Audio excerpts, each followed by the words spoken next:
talk today, I wanted to talk today about omnichannel, and I wanted to talk today about what omnichannel means to Walmart. And Okay. Eric, I'll let you take this one first. Well, what it means to Walmart. So I had the honor, by the way, to go interview Cara Russo, who's the VP and head of marketing for Walmart Connect, and I got that so memorized because You did of that good, interview. yeah. And it's a great interview. Everyone, if you haven't seen that, you should watch that too. Yeah, you should watch that. It's on Essential Digital Commerce's channel. But it was awesome because I got to hear her perspective of. I asked that exact question, and basically, it comes down to a seamless experience for the shopper. And what she pointed out some pretty interesting things. That I got them written. I got them here. Oh, that's good. I'm a little prepared. That's exciting. She mentioned that from Walmart's data, since the pandemic, almost 70% of Walmart shoppers said they have accelerated and diversified the channels in which they shop. And then she went on to say that industry data shows that 72% of purchases still happen in store across all retail. Right? So you follow me, Brooke? I'm following you. I'm with you. But then she says, however, Walmart has found that over 50% of Walmart shoppers go online first to research products before transacting in store. And so as we had that conversation, it became, about you have shoppers that are diversifying their shopping behaviors, how they're transacting, and that they're making most of the purchases in store. However, half of those shoppers that are buying in store are actually researching online before they make a purchase, which is a huge deal. It's a huge deal. And so it's like across all categories. Bananas to TVs. I guess so. Yeah. So I'm assuming so, but all shoppers. So it's, what that's demonstrating to us is that what omnichannel really means is that the shopper can kind of really go online. They can get pickup. They can have drones delivering products to their house. They can go in store. They can buy straight from Walmart.com. Doesn't really matter. And so where Walmart's trying to do is trying to meet them at that crossroads of where the shopper's wanting to buy their products however they want. And so when we think of omnichannel at Walmart, we have to think more than just brick and mortar. We have to think more than just .com. They're not two siloed places. They're all converging and coming together, just like an experience for the shopper. It's all coming together. It doesn't really matter. And Doug McMillon has said many times, many years ago, that time is just as valuable, if not more of a valuable than currency, than money itself. He would know shoppers. that. He would. As someone that's probably pulled in a million different directions. Probably so. I would say so. And so, when he mentioned that, I really latched on to that personally. I thought that was a pretty big quote, right?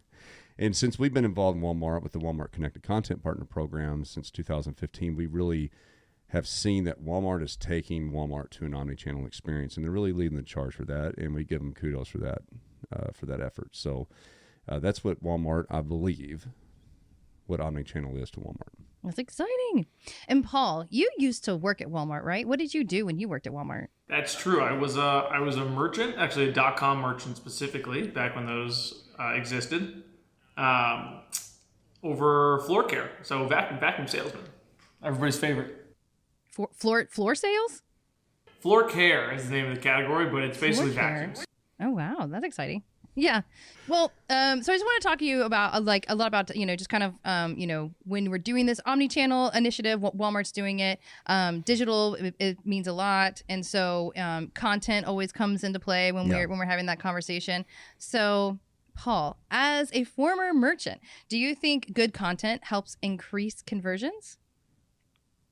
I don't think that. I know that. Ooh. I don't think that's a big secret in the e-commerce industry, right? Like everyone knows if you want people to buy this product, you need to alleviate doubt. You need to have them understand what they're purchasing, and you need to look better than your competitors. So I think when it first started out, it was very much just more descriptive, like make sure people understand what they're going to get and it's what they expect. Now that's sort of like table stakes. You got to be doing that just to have a shot, and it's much more moved to how do you be best in class? How do you make people feel good about this product? How do you tie in your national marketing campaigns and kind of all the nuances that come along with that? That's awesome. Eric, what do you think? Do you know good content increases conversion? Absolutely, no, 100%. It can be as simple. I think we can all. I remember not too long ago, we could not use subjective experiences as a point of data when having a conversation, but I believe my opinion is that we actually can nowadays, because it's just so intermixed, right? I mean, everybody has their own way, but we can all attest that since we have these little goofy computers in our back pocket, front pocket, or in our face every day, all day, we have access to all the information in the world that we need 24/7. And so just like the stat that Kara was given, about 50% of shoppers, if you're in store trying to buy a product and there's not enough information, you can't really tear a box open and start looking inside and dissecting it. I mean, you could, but you probably shouldn't. It's probably frowned upon. Shouldn't. And also it'd take you longer than just going online to walmart.com, go into that product detail page. Hopefully there's videos. Hopefully there's more description. There's specifications. There's comparison tables. There's PDF documents. There's all kinds of stuff and images of the product inside, detailed shots, lifestyle shots, all those types of pieces of information that can help me at that very moment say, hey, you know what? This is actually the product I'm looking for. I want a dishwasher that can cook a freaking lobster. Yeah, because why not? Well, I've been looking for it. Yeah. But I mean, it's a perfect example, because you just can't, never before has there ever been an opportunity for brands to really tell their brand story. And it's amazing how little of those stories that we're actually able to see on the PDPs, specifically for in-store brands or in-store products, where they can tell that story like they never have been able to do before. Consider it an extension of your packaging. I mean, you actually can extend your aisle on .com as well by providing, other products within your portfolio where shoppers might like. So, I mean, the opportunity is there to really give that. And so therefore, if a shopper is looking for more information, they expect it. If at any point I want to learn more about anything on the planet, the first thing I do is go to my phone. And anything on the planet? Anything on the planet Earth. Dr. Google. Yeah, I can go and I can find out anything that I want to find out. And so therefore we have to make sure we're meeting them in that space. And if you do provide that information, then you do increase the conversion, the likelihood of somebody buying that product. Period. Okay, period. One of the things I wanted to talk about is just kind of like, why is it so difficult to explain the importance of omnichannel, and why is it so difficult to explain that the digital shelf is really important, is just as important as the in-store shelf? Why is that so difficult to explain to suppliers? So I'll take a shot out at Paul first. But I have a take on this as well, so I'm curious to hear what you say. I don't know that it's so difficult to explain. I think all the brands and all the suppliers really understand that this is happening, right? I mean, 5 years ago, before the pickup lanes came and all that other stuff started happening, it was a little bit hard to tangibly see. And just as human beings, and especially in the business industry, we want to make sure that things are actually there before we start buying it. If you think about a Tesla, I mean, there's no way in the world that a car could be really high performance and be a great Park vehicle itself? if it's electrical. Mm-hmm. There's no way that's possible. I mean, there's all kinds of naysayers, but now that Tesla's came out and they're doing what they're doing, everybody's like, oh yeah, I mean, for sure, everybody jumps aboard. Same thing that's happened with omnichannel, but until it became really real, as what Walmart has achieved so far, I think it's now the suppliers get it and they understand that this is happening. The problem is that there's just, what are the priorities? Like how do you as a brand go about successfully engaging in omnichannel retail with an omnichannel shopper in an omnichannel environment? I mean, that's a hard decision, right? And there's just a thousand ways that one could think that they could go. And so I think it's really about simplifying this complexity. And, with all the technological advances, the opportunities to really promote all those types of things, there are some central pieces where you have to kind of lay the foundation first. And I got some analogies, by the way, I'm going to share with you in a minute that I wrote down that in preparation. Oh, that's exciting. But I wanted Paul to let's let Paul. Paul, what are your thoughts? I have similar thoughts. I look at it as I think it's difficult sometimes for folks to engage with Omni, not because they don't want to, more because they understand the in-store side so well. Yeah. And more important than that, they understand what the levers are and what they're going to do and what's important to driving that business. And so it's very actionable. So if they're looking from quarter to quarter, from month to month, from year to year, of what can I do to grow my business, that's a very well understood space. They know what they should be doing. And so even if someone's in their ear chattering the whole time, like omnichannel, omnichannel, omnichannel, if they don't understand what are the levers in that space that then, correlate to driving more sales, winning more share, having a better experience, then it's difficult to engage with. It's like something that it's kind of coming off almost as like a thought piece, and they're like, oh, that's super cool. It's like super in the future. And they don't see it as something that's super relevant to their present and to their business, because they don't understand, okay, what can that do for me? I'd have to echo the fact that there's a delay, right? I might hear, just like what Paul's saying, omnichannel does not allow for any delays. It's always urgent. I mean, if you look at what Walmart has done to react to omnichannel, I mean, if you really want to know how to play in omnichannel, just look at what Walmart's doing. They're constantly adapting and evolving, bringing out new stuff, testing new things, and they're meeting the customer where they're at. Brands need to do the same thing. And one of the challenges that I see with being fruitful in the omnichannel environment as a brand is just the inability to have really quick turn and urgency towards these things, because like what Paul is saying is it's right now, like you every second that you don't have the right product information and the content according to your product is a second that you're losing sales and losing visibility and losing conversion for the shopper. I mean, it's just the way it is. And it's not going to be any easier 3 months, 6 months from now. So you just kind of have to jump in and start getting at it, and making sure you're playing ball. Mm-hmm. Is now the time? Is it just because it's less competitive now, or is it just the time was 4 years ago? Yeah, I agree. Time was 4 years. Maybe 8. Maybe, yeah. And I would say that it's not that it's going to become more competitive, although that's part of the story. But if you look at the catalog today, as omnichannel continues to accelerate and as Walmart gets even closer and closer to the shopper, that catalog that Walmart has is going to continue to expand. It's going to have more requirements, right? Like right now we know that gluten-free, keto, and all these other types of dietary things are going on, right? Or nut allergies, whatever it might be. But there will be more. Right. And so if you can imagine, if I have a food product that can meet one of those, but I don't specify that, and every single product that I have in great detail with accuracy, and I'm missing the keto diet, well, I'm missing visibility on that. Mm-hmm. And if I'm not doing the same thing for paleo, I'm missing that, or gluten-free, whatever those things are. But then as the next one comes around, and as they often do, because we live in a very social infused environment where things constantly change and behaviors change as well as technology, then that's even more for me to catch up. And so it's really about the task becoming even more daunting the longer that you wait. It's going to become more cumbersome and complex. Just like Paul was saying, a lot of folks are really good at store, right? And they're really good at digital on other channels. But Walmart's going to require all of those together. And it's going to be greater than pureplay.coms. Because pureplay.coms don't have the influence with a store. You have to. There will be a time when you have robots picking products off the shelf and putting them in baskets for pickup and deliveries. Mm-hmm. That robot has to know exactly where to go and exactly, and there will be a time when shoppers are going, I want 10 snacks, 5 meals that are all gluten-free. And I'm going to let Walmart pick them for me.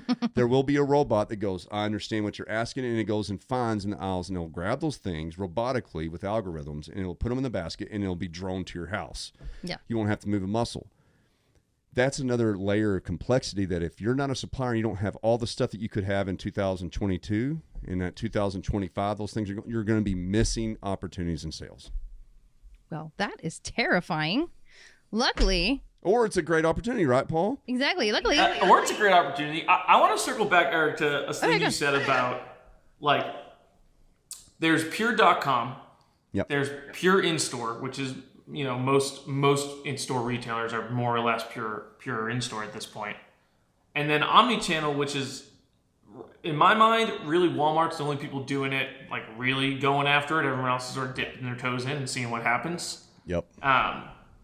And there's a difference in that fusion, right? Because when you're doing the pure online, it's like, okay, I know exactly where the shopper journey is starting. I know how they're checking out. I know all of that. When you're in store, like I said before, that's not a solved game, but it's been so much time and energy has been put into understanding that it's well understood. You look at Omni and what you were talking about that you got out of your conversation with the Walmart executive previously, where 50% of shopper journeys are starting online.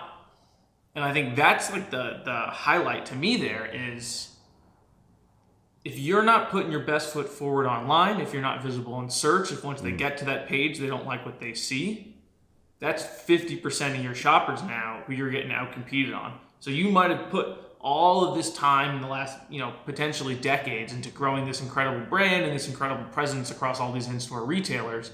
But all of a sudden the shopper's behavior has changed. They're not walking up to that shelf thinking, what am I going to buy? They're going to that shelf, being routed off their phone, thinking, I'm going to buy this, and this is where I need to go to get it. And I think that's totally different, and that's so important to making sure these businesses are thriving and growing penetration, understanding that shopper journey has changed, and it's changed pretty radically, and it's changed to include PDPs and search experiences online. It's a good point. If you're a brand and Walmart is important to your business, I would encourage the following. We've heard of Walmart, right? Yeah. We think of it, we've thought about them as being brick and mortar, the world's little mom and pop operation, right? Little mom and yeah, pop. just a little. But we think about, we know Walmart, brick and mortar, in store, right? I mean, we don't think that, but most folks can. They dominated the brick and mortar. Then have we heard of Amazon? Yeah, you might have heard of them. They they kind of have dominated the digital. So we all know what e-commerce is, right? Two different types of retail. But we can definitely see that there is a difference between brick and mortar to e-commerce. What we have to have in our mind, and what I would do if I was a brand, is I would say, hey, there is a new retail here. It's called omnichannel. And it's not one or the other or both combined. It is new retail. Think of algorithms shopping for your customers, like in the next 1 week. There's going to be a robot that's going to be picking my items from store. I have zero control of it. And somebody's going to say, I want gluten-free food. And they're not picking brands. They're not picking anything else. Maybe they are a little bit, but they're really relying on the retailer to procure the items for their desires and wishes. I would give anything if I could just say, hey, I want the best, ice cream that's dairy-free. And just tell Walmart that, and I get it dropped off at my house in about 5 minutes. That's how I search. If I'm doing product discovery on Google, and I know they've seen that this is a rise in search trends, people type it in like best ice cream. That's how they're searching. They don't want give me 50 ice creams and I'll pick. Yeah. They say, tell me the best 3 ice creams and I'll pick the one I like out of that. So exactly I think you're right, Eric. It's reasonable to assume that's the direction all these retail shopper journeys are going to go as well. The search engines make our life easier. That's why they do so well. Mm-hmm. That's why Google has done so well, because it has built a good search engine that gets rid of the junk, and it makes scouring millions and millions of pages and content, and it simplifies and it gives you the top result in the top 2 and top 3 of those, of which we all know 70% of anybody that's going on Google is looking at those top 3. The rest of them is discarded. Yep. Because if I wanted to know all that information in the world, I would click to the next page, to the next. No one goes off page 1 of Google because it just doesn't help me. That's what omnichannel is. It's like, make my life easier. I have zero time because I'm overwhelmed with all the information and all my family texting me and all my staff slacking me. I don't have time to think and research. I want the robot to do it for me, and I trust the robot because it's looking at all these things. But if you don't have your product information in there, basically you're just canceling out the decision maker, which is the robot. We don't want to do that. So it can be a little overwhelming at times. Maybe it can be kind of terrifying. And so for the people that are kind of overwhelmed or maybe having some issues with this, how do we make it easier? How do we make it easier for brands to get their catalog omni ready by helping with digital content? Paul, how do we help? Yeah, so this kind of brings us to it's probably our newest service offering. Would you say that's still the case, Eric? I don't think we have anything newer. Yeah, I think so. Totally. Yeah, so our newest thing right now we're super excited about. It's called Content Excellence Program. Basically, the goal we kind of started out with was how do we make, people throw the word turnkey solution around, but we were like, no, seriously, like how do we make something where you sign up for this, we understand the problem, we understand where we got to go, we just go do it, we get it fixed, there's as little pain as possible in everybody, and then we stay on top of it and make sure your assortment is going, is cooking, and all your content is great, it's staying where you want it to be. The way we do that is really a combination of tech plus just human horsepower. But we've had some really good success getting some really big catalogs for some premier brands. We go in, we'll work and make sure that all of their content is both complete and matches kind of what they have going on for their national programs. A lot of them produce really, really good content, and sometimes they can fall down actually getting it to the page, but it's out there. And then almost more important to that, I wouldn't say more important, but let's call it equally as important, goes to what Eric was talking about robots are making decisions now. And that's all the attribution work that we do. So we'll run through every item in every product type and fully attribute them in all the systems that exist, really, to make sure the robots understand what they are, right? So that's another big thing that I think has been difficult with this kind of omni emergence and even with e-com, is understanding that, like, hey, there's, a human being looks at this picture, they know they're trying to buy some shampoo. But a robot looks at it, unless you said, okay, it's in a bottle and it's a liquid and it's used for cleaning and it's like all these other shampoo products, it doesn't know it's a shampoo, even though you got pictures of it. So we've been solving that problem as well, and we've seen some really strong results so far. Been a lot of good feedback, which we're happy about. That's exciting. Do you have anything to add, Eric? Yeah. I think that what Paul was talking about. So here's what we have done. I mean, honestly, like being in business for so, for my career at least, a lot of times people forget about the fundamental rules of business. You provide a service and you render that service first, right? And so business is just all about finding out what a market need is. All what we did was recognize how absolutely complex and daunting, frustrating, stressful, and time-consuming getting your catalog excellent to an omni-channel retailer's catalog requirements. That's basically it. So when a brand engages with us in the service, we're basically there as experts and have already gone through about 1,000 or hundreds of thousands of failures. I'll be honest with you, right? I mean, just like what any brand would be faced with. Like, what are the failures? What attributes go here? Which ones don't? How do you publish? How does it syndicate? How does it do all that? What's the new style guide? Is this the right score? Why is the score not matching up? All these things.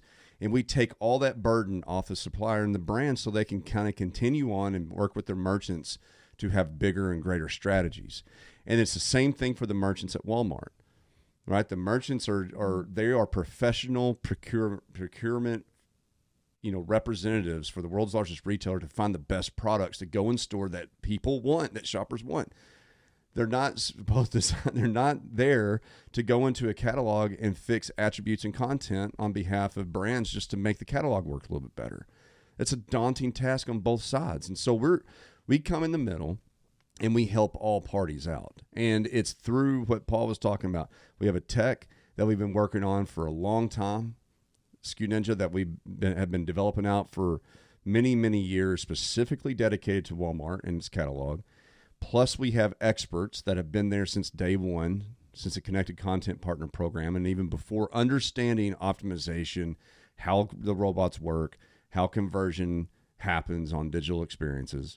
And plus, you have folks like Paul who have worked as merchants at Walmart to understand the pain points. And we take all that together in this big old bucket and smush it down into CEP. CEP, yeah. You're like, we'll just do it for you. Like, just let us do it for you. Hit the button. Yeah, just hit the button. Hit the easy button, right? That's all we're trying to, that's all we want to do. And I mean, it can be a frustrating, daunting, just like you said, intimidating environment. I mean, honestly, if I was a brand, faced with the omnichannel new retail, I would be intimidated as well, because I have such a responsibility for store, or I have such a responsibility for .com. And now you got this omnichannel, there's all these things flying at you and all these opportunities. What do you do first? Well, the answer, and this is where my analogies come in. Oh, there we go. Okay. Them. Yeah. So when you think about omnichannel and you don't think about content and attributes, all right, Paul, you ready for this? I'm ready. That's like Michael Jordan not working on dribbling or shooting free throws. He's just doing everything else. He's just doing everything else. He's just selling Air Jordans. That's what and that's hard to do if you don't know how to dribble and shoot free throws. Mm-hmm. It's like building a rocket to send to space, but you don't have any fuel. Did you come up with these yourself? I did. Okay. They're terrible. They're terrible. All right. It's like trying to publish a book without writing. Yeah. I mean, so what happens? That's a coloring book. Yes. FYI. And so my sketchbook. My analogy is, it's so hard to talk about this subject because it's so big. But what I'm trying to convey is that content is the fundamental core. If I was a brand, there are 1,000 different ways I could go for omnichannel, and I'm getting distracted by every single thing that's being flown at me, especially from third-party folks just like us, knocking on doors and soliciting. But the reality is that like Jordan, if you're not working on your fundamentals, you're not going to be great, because you'll be faking and shaking. It'll be smoke and mirrors, and the foundation will start collapsing. And so if you just take your catalog, if I got 1,000 items at Walmart, I make sure that every single one of those items is meeting 100% of the Walmart style guides, which are being created according to the shopper behavior. Walmart is working hard to create these and has been for a long time. Did they in our meeting today, there's thousands? Yeah, there's like thousands, and they keep rolling them out. It's not going to slow down. That's what I'm talking about, right, Paul? It's not going to slow down. It's not. It's getting more complex. If anything, it's getting exponentially more complex as it goes. Yeah, it's going to get even more and more complex. And then the style guy or the you're gonna have to replace me with a robot in about 10 years. Maybe so, Paul. Paul, we'll name it Paul though. Yeah, we will. As long as I'm the guy replacing me, that's fine. Yeah. I'll manage a robot. Yeah, it'll be robot Paul instead of human Paul. And the quality scores are just measuring that compliance.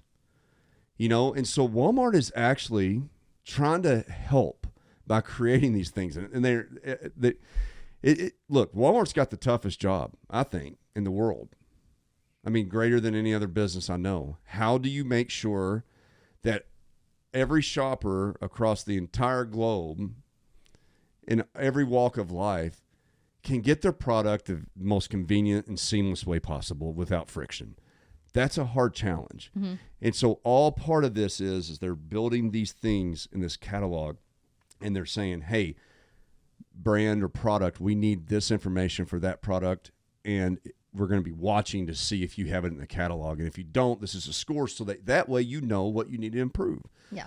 I just have one last question, and just so Paul, you said that we've been seeing some success with some of our clients. What has been Walmart's response? I know that we've been showing Walmart what we've been doing and how it's helped other brands. What is Walmart thinking about all this?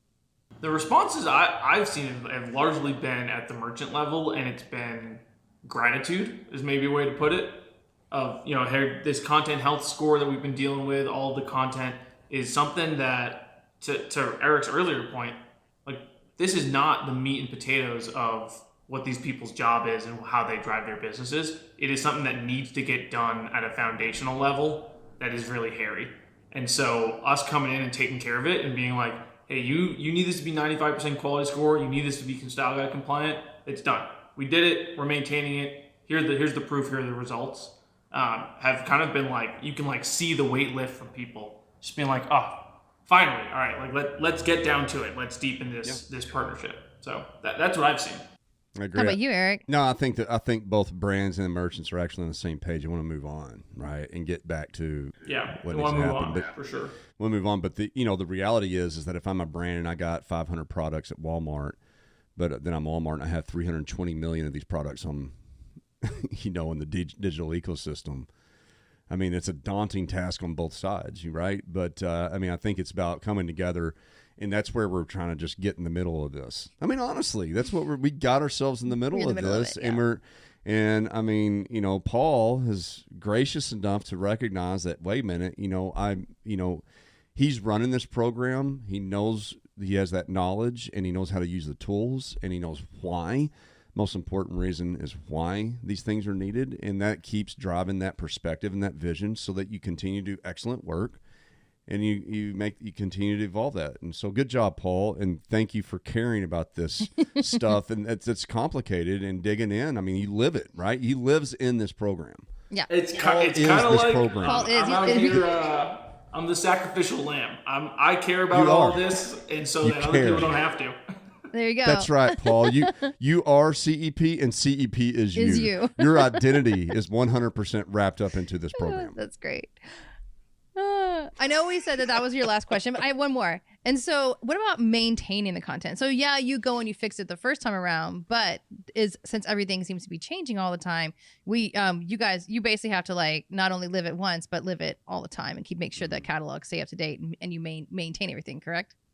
Yeah, it is a nonstop effort. And just to give you an idea of like what that means, people are like, oh, you put it up there, it's a computer. Once you set it, it stays forever, right? That's how things should work. And the answer is like, yeah, that's probably how they should work. And it's certainly not how they do work.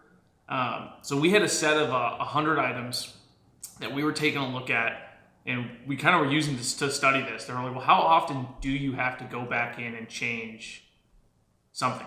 Just, this random set of 100 items. And we ended up over the course of a month having to go in after we had fixed all the content and retouch up about 30 different things for those items. So that's crazy. I don't think that's high. We don't see that all the time, but it just gives you the idea of like, there's a lot of stuff moving around. It's not as simple as, you hit the submit button and it stays there. Like, no, 30% of these items are going to have to get touched in the next couple months to make sure they're maintaining the presence that you want. So you're just going to live CEP forever. Yeah. Don't come up with any more ideas, Eric. No, I'm not. That's who Paul. We've already discussed. This is who Paul is now. Paul is, yeah. Eternity. It's not going to change. Yeah, I'm never going to die. This is it. This is all I do. Good. Never going to die. He's never going to change. Never going to get old. No. Just be doing this forever. Well, thank you. Thank you, Paul, for your sacrifice. I got another analogy, Brooke. Oh, okay. Yeah, that's great. Last one. We're like your attorney. No.